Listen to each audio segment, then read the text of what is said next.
I have any signs of a black eye because last night I was karate kicked by my 6-year-old in bed. Um, yes, I still let my 6-year-old crawl into bed with us.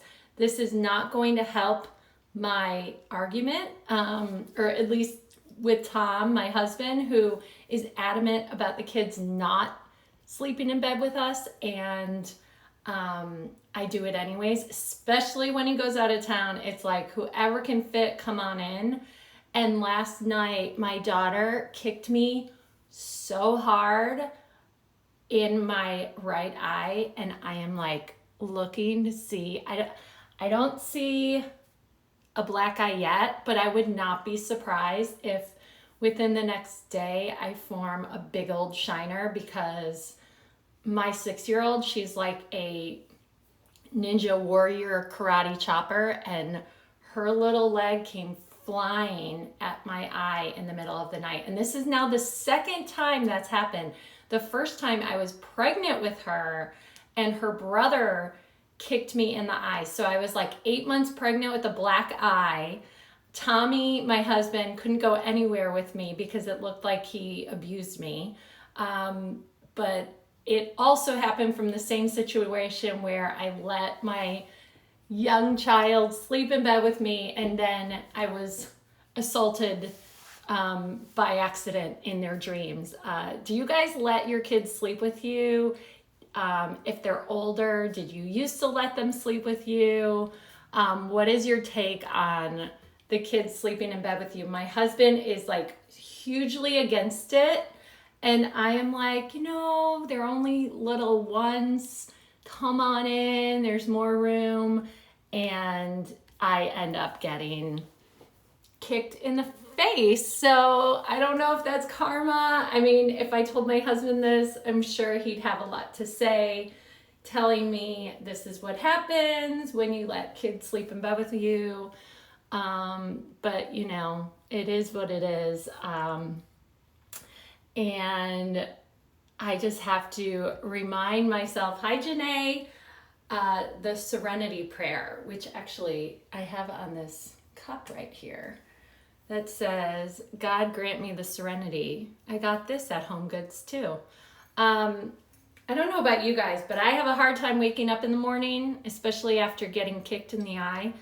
And I was saying the serenity prayer this morning. God grant me the serenity to accept the things I cannot change, like a kick to my eye, the courage to change the thing I can, and the wisdom to know the difference. Knucklehead98 says, I used to, most of the time, I was the one and ended up getting hurt or falling off the bed when she used to let the kids sleep in bed with her.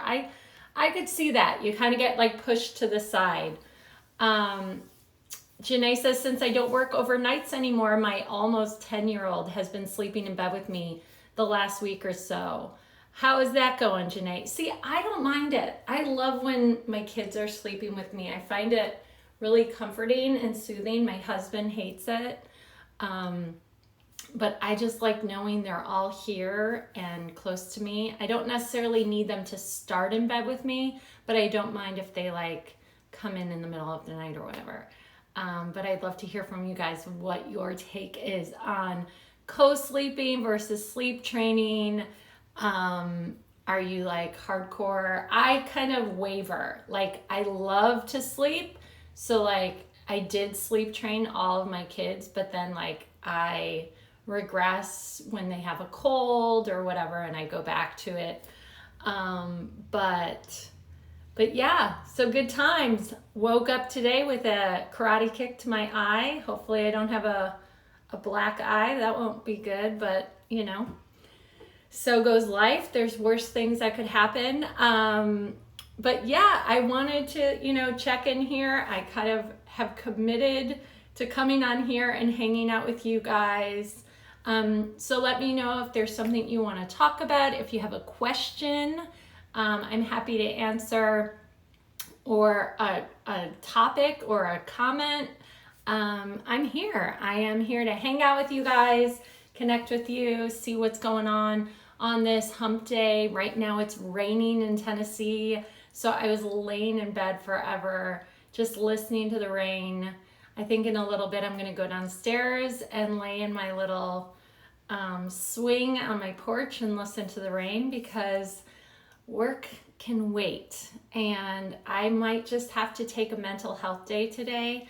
I say that because, I mean, I had a couple friends over yesterday and we were all talking, and I've kind of been struggling internally for quite some time. I feel like the trauma from COVID is starting to kick in. I don't know how you guys feel, but like the mental health element is really impacting my well-being, and I am like working on actively changing that and taking care of that. But I was talking to two other moms who I really love, admire. They inspire me all the time.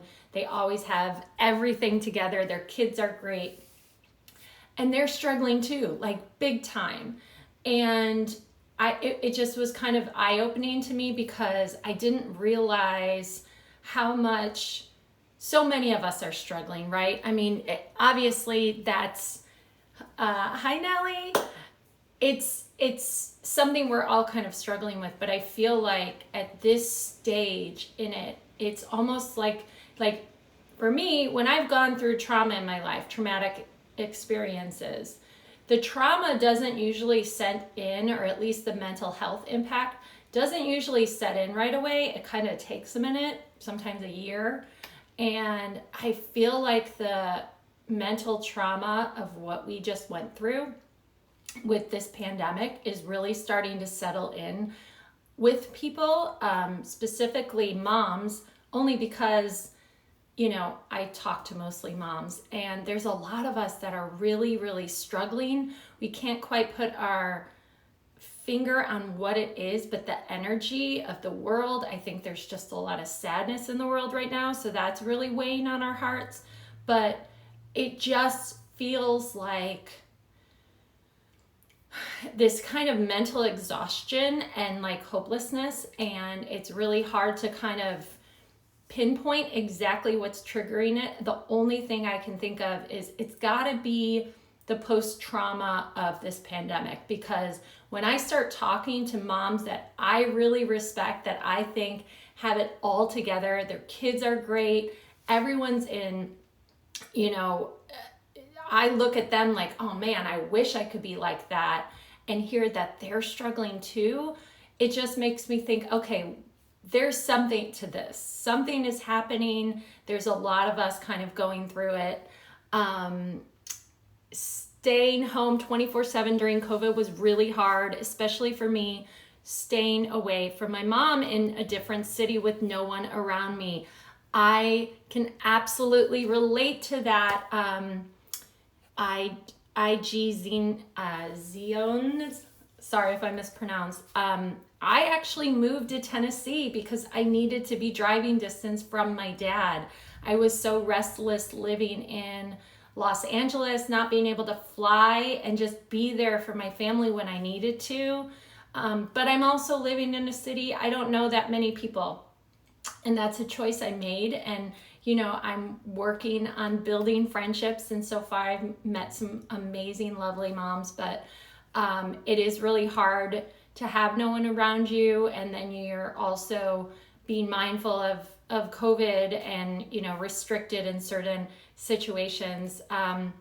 Yes, Nellie says, totally agree. It's hard to put a finger on it. It really is, but there is an energy to it right now that around the world, and definitely around the US, everyone's just kind of struggling and trying to pick up the pieces and process the mental impact that we've all kind of been handed in this post-pandemic life. And how, yesterday I talked about starting over. I feel like whether we like it or not, absolutely the division doesn't help as online, on the news, yes, we're a very divided country right now, and it's very sad. And I think overall, we all don't want that division. Unfortunately, that's what sells newspapers and gets TV ratings. So I feel like a lot of that is driven by, the media. But I think overall, overwhelmingly, most of us don't want that energy of division, of difference. Like, we are sick of it. We just want safe, happy, healthy. We want our kids thriving. We want our family to be okay. And I think that looks different for everyone. And just having that kind of respect and understanding that every family dynamic is so different. Every area that we live in is so different. And just to be mindful and understanding for that. Janae says, for me, it's the unknown and unpredictability of what's happening next. Not knowing if all of a sudden my kid will be back at distance learning, it makes it hard to make plans too. That is such a great point. We're now like going into the colder weather months, like, October, November, December. That's usually flu season, but then you add COVID and, last year around this time, that's when everything kind of amped back up again. So that kind of fear of the unknown and that worry and like, do we make holiday plans? Like, what about you guys? Are you making holiday plans, or are you like literally going to kind of roll with it as it comes because you're so afraid, or maybe not afraid, but you're just like, have been burned so many times by making plans and then having to cancel them or reschedule them due to this pandemic and things like that. I definitely think, Janae, you're onto something with that kind of fear of the unknown, the unpredictability. I think as moms, we really thrive with that schedule, with that routine, with that structure. And most of us have not been able to really master that type of routine and structure in this kind of unpredictable, unknown climate. And it makes you feel like really restless. At least it makes me feel really restless. But, talking to other moms, I feel like my feelings are really validated that, okay, no, wait, this isn't just you. These other people are feeling it too. So I think there's something to be said with that kind of camaraderie of, well, like, I'm really sad my friends and other moms are struggling too. Like, I don't want to see anyone struggle. I'd rather it just be me and you guys are all thriving. But if we're all going to struggle, at least I have some kind of solace and validation that, okay, it's not just me. I'm not just failing at this gig called motherhood. Like, this is just genuinely a really hard time for people. And I think we all need to give ourselves a little bit of grace. Like, I have a huge to-do list. I might get 10 things done today. I might get one. And that's okay. I feel like I need to give myself some grace to not put added pressure, especially pressures that in the long term, in the end game, don't really matter as much and they can wait. I guess to some people that might be perceived as procrastination, and maybe it is a little bit. I have been procrastinating a lot. So much so that I got my girl Nellie to be my accountability partner, where I could check in with her every week. And I'm like, okay, here's what I want to achieve this week. And I haven't achieved everything on that list every time, but just trying and like going at it week after week and doing the best we can, I think. And just having somebody, your equal, there to be like, hey, good job, you accomplished this. It's okay.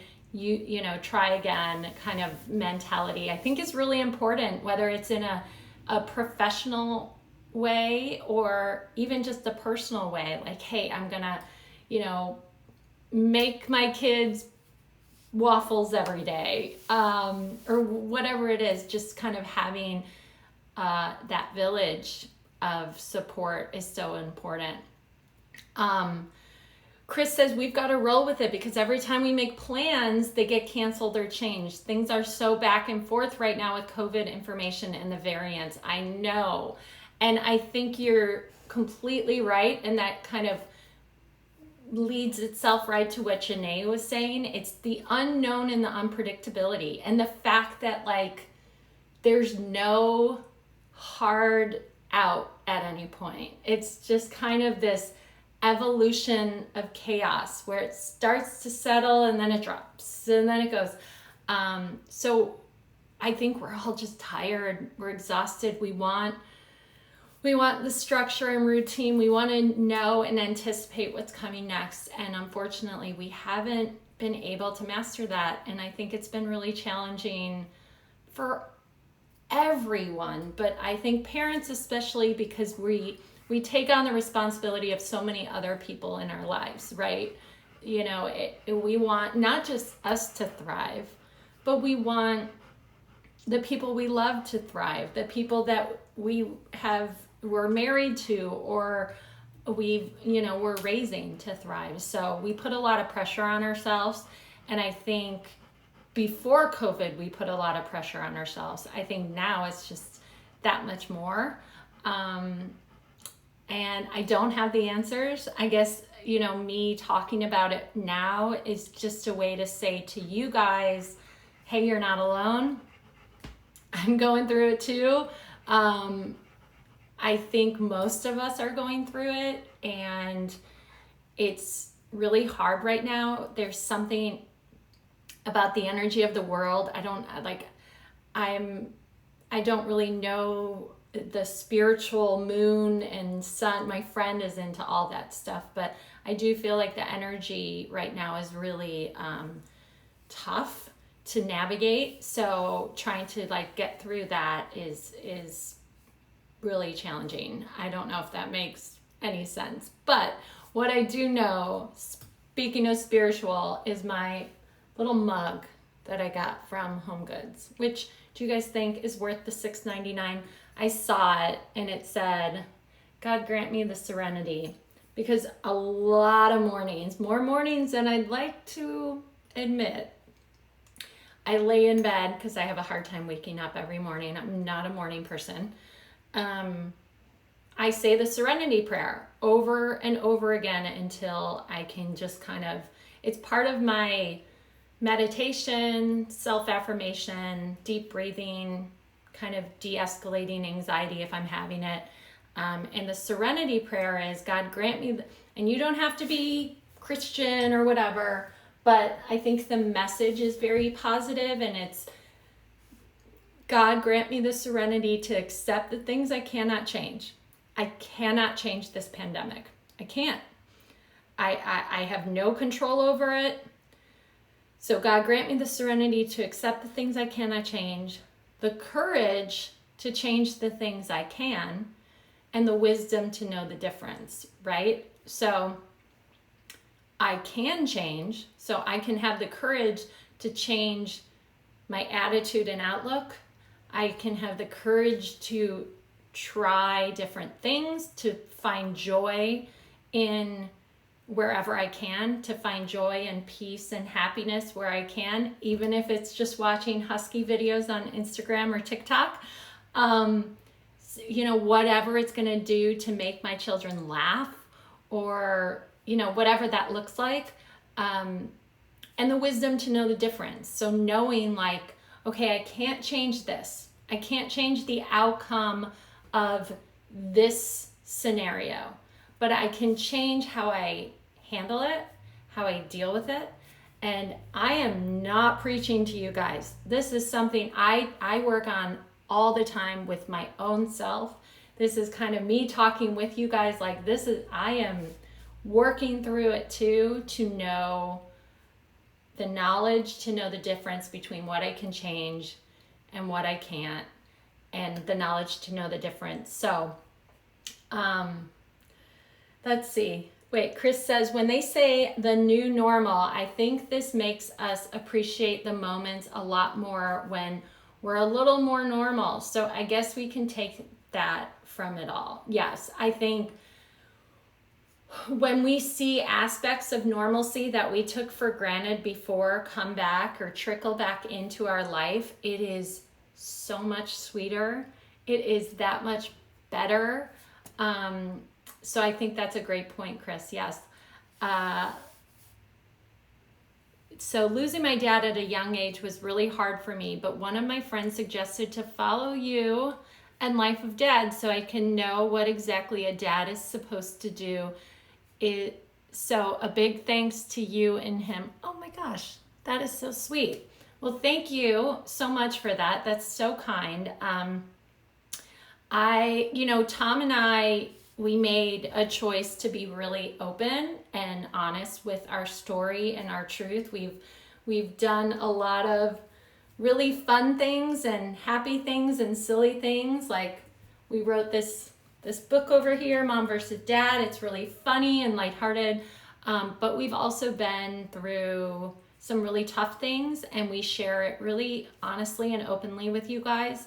I lost my mom 12 years ago. I miss her every single day. I can only imagine what she'd be telling me and saying during this pandemic. So I'm so sorry for your loss. My dad is 90.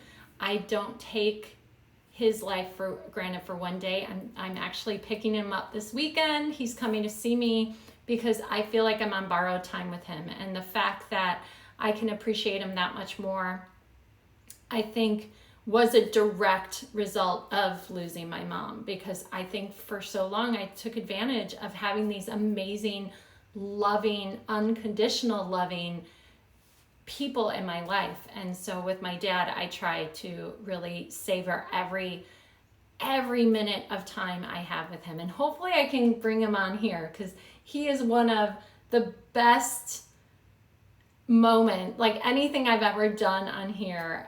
Anytime I bring my dad on, it's always a really good time. So I'm hoping to pull him in for a couple of these lives. It's hard. Lost my mom 13 years ago before we had our son. That was the hardest. Tanya, I am so there with you. I lost my mom 12 years ago, about 12 and a half years ago now. 3 months after I lost her, I found out I was pregnant with my first child. And it was so bittersweet, as you probably know, because I was thrilled to be pregnant. I was thrilled to start this journey called motherhood, but I felt like cancer robbed me of that time I could have shared with my mom through the pregnancy and motherhood. And it's so hard to be a motherless mom or a fatherless dad, where you're going through parenthood without for me, she was my best friend. My mom was my rock. She was my therapist. She always knew what to say or not say.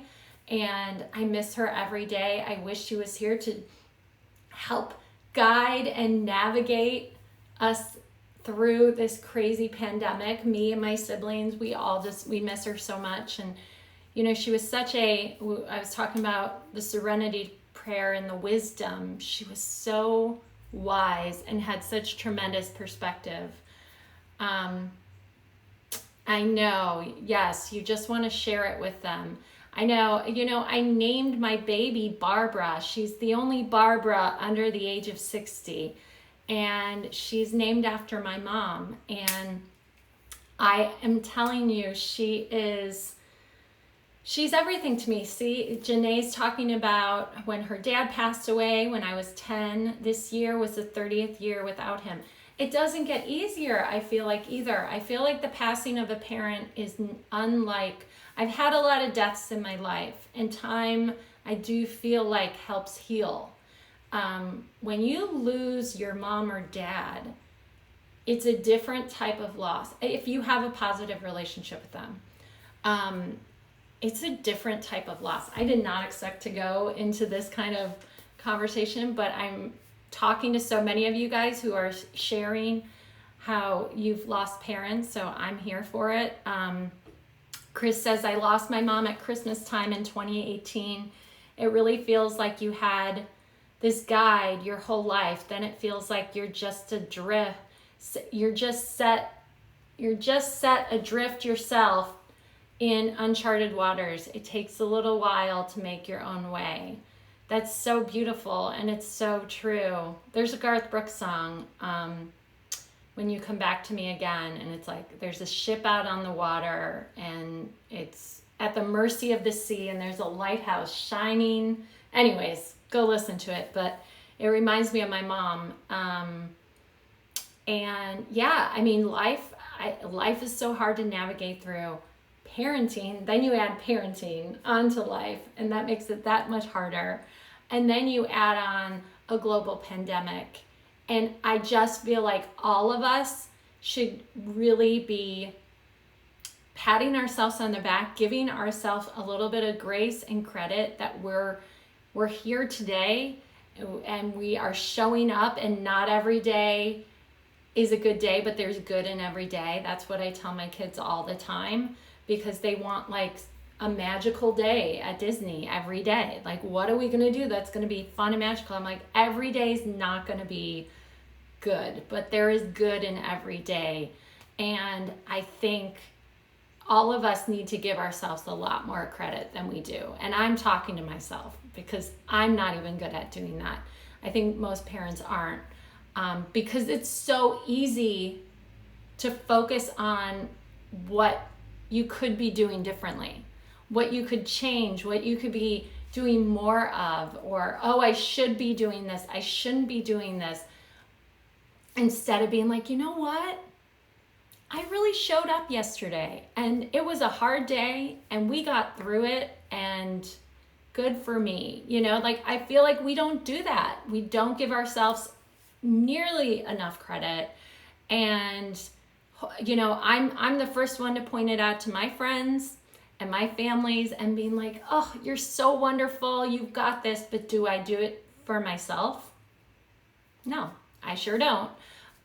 So I think hearing from these moms yesterday and hearing from you guys today, it's just like, it's a validation of what I'm already feeling, as far as, you know, life. There's a weird energy out there right now.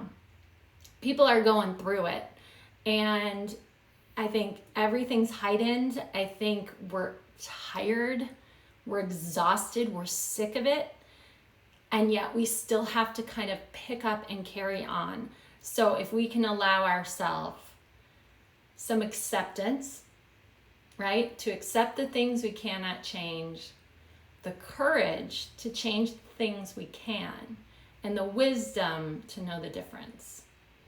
And if that has to be written on a mug for me to look at every day so I can remind myself, I mean, if I was a tattoo person, I'd probably get the serenity prayer. I don't do tattoos, but I feel like if I ever did a tattoo, it would be something mindful like that. So I could remind myself, God, grant me the serenity to accept the things I cannot change, the courage to change the things I can, and the knowledge and the wisdom to know the difference.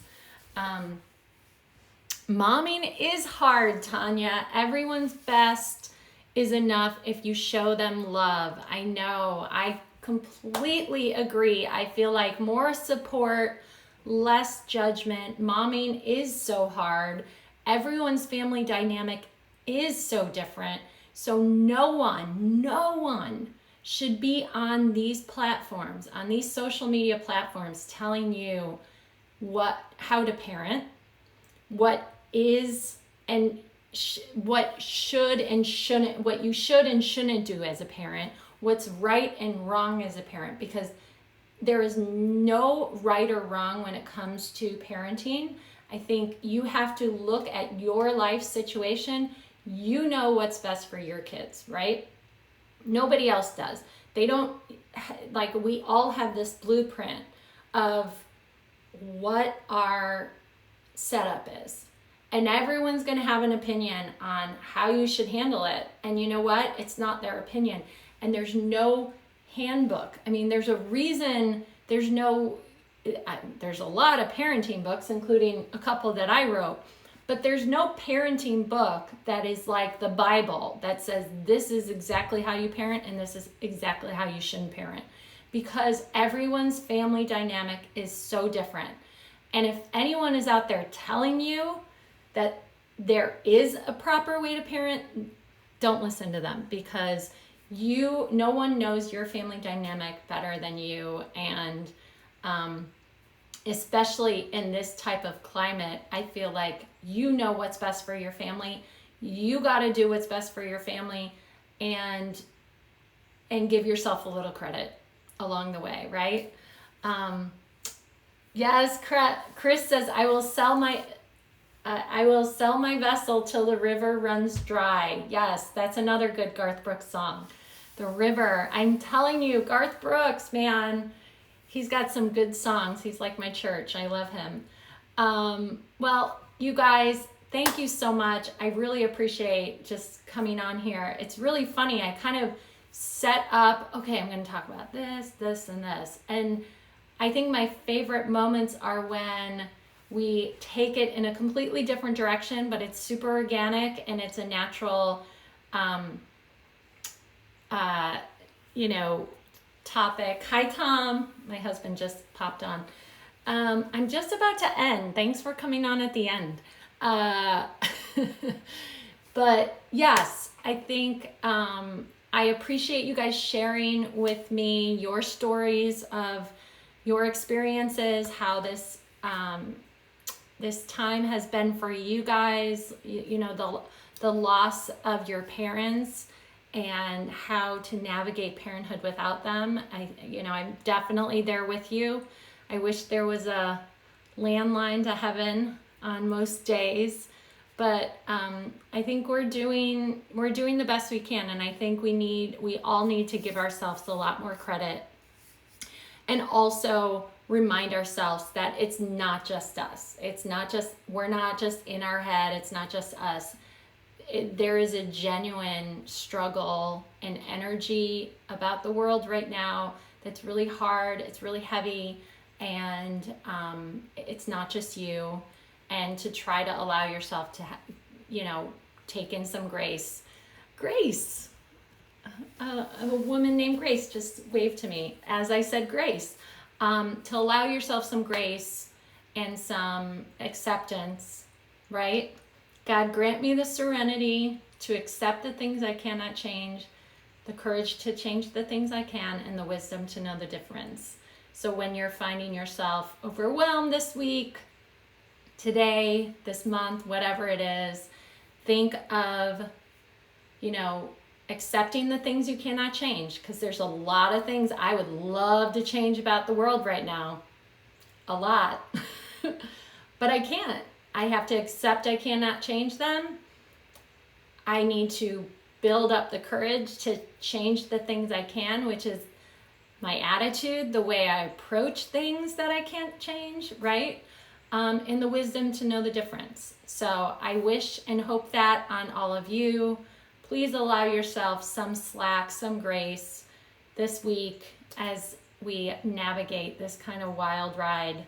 And hopefully I'll be back again tomorrow. I am doing this 3 days in a row.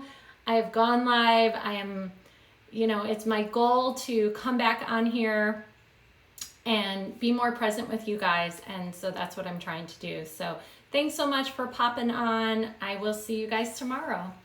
Bye.